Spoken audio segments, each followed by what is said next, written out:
Uzoma, married young to Adam, struggles with her role in a society that places immense pressure on women to produce male heirs.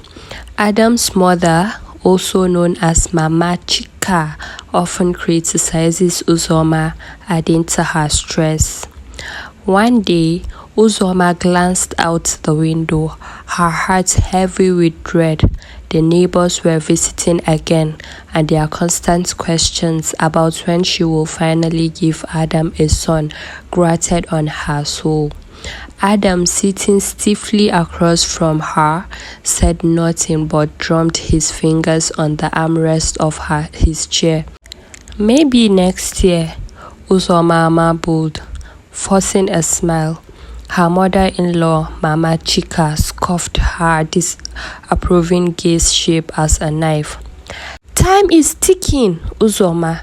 A family is incomplete without a son," Mama Chica said, her voice loud enough to fill the room. Uzoma clutched her fist under the table. She had heard these words too many times, but what could she say? The society she lived in revered sons, and the absence of one was always blamed on the wife. When the time finally came, Uzoma was both thrilled and terrified to hold her newborn in her arms. The tiny baby girl cawed softly, oblivious to the torture her arrival will bring. "She's beautiful," Uzoma whispered, tears rolling down her cheeks. The nurse standing beside her hesitated, then leaned in. "What are you going to tell your husband?" Uzoma's heart pounded. She knew the truth would crush Adam and unleash Mama Chica's anger. The thought of enduring more blame and disappointment overwhelmed her. "She's a boy," Uzoma blurted out, surprising herself as much as the nurse.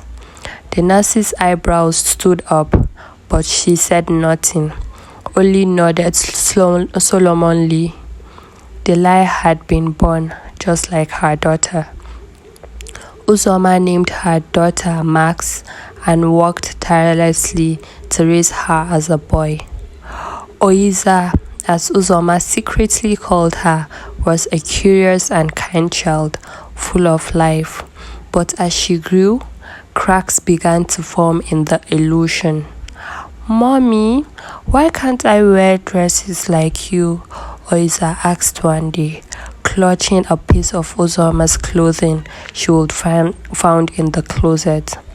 Uzoma knelt down, her heart breaking. "Because you're special," she said, stroking Oiza's short hair. "You are strong and brave, just like Daddy wants you to be."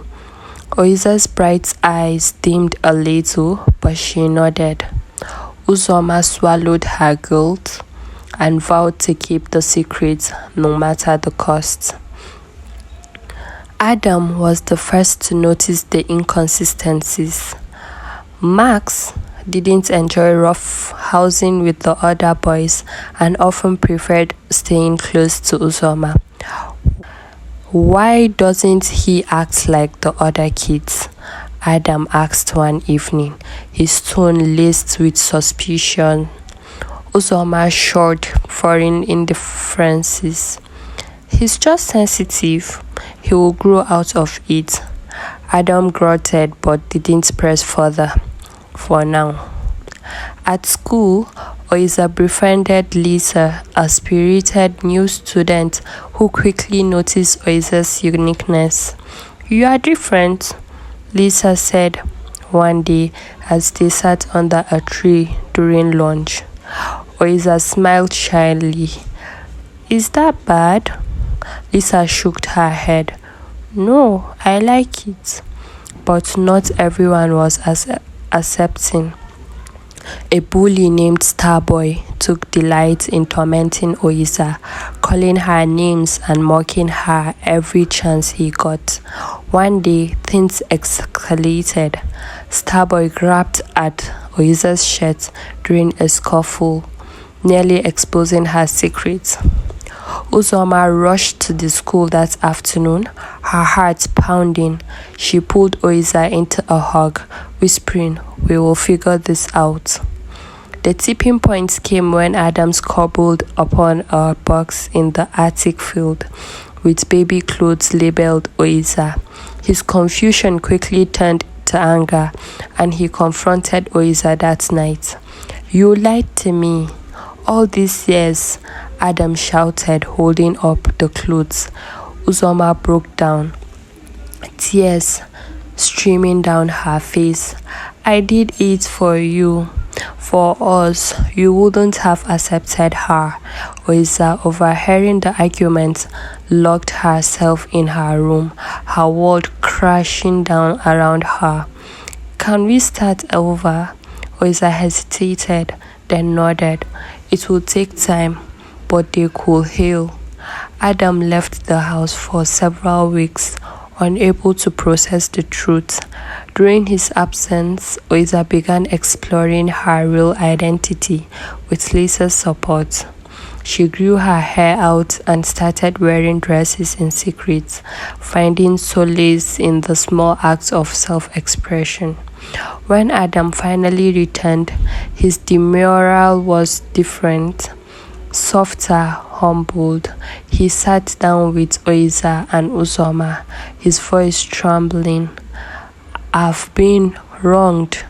I see that now." The family moved to a new town, leaving their old life and its expectations behind. Oiza started school as herself, no longer hiding who she was. One evening, as they sat on their couch watching the sunset, Adam turned to Oiza. "You are the bravest person I know," he said. Oiza smiled, her heart full for the first time in years. Years later, Oiza stood on a stage addressing a packed auditorium. "My story isn't just about identity," she said. "It's about love, courage, and the power of truth. Never be afraid to be yourself." The audience erupted in applause, and in the first row, Uzoma and Adam watched proudly, their hearts bursting with love for the daughter who had taught them what it is meant to truly live. Please make sure you subscribe. For watching, I'll be back with more videos. Thank you. Please comment what you think about the story. Bye.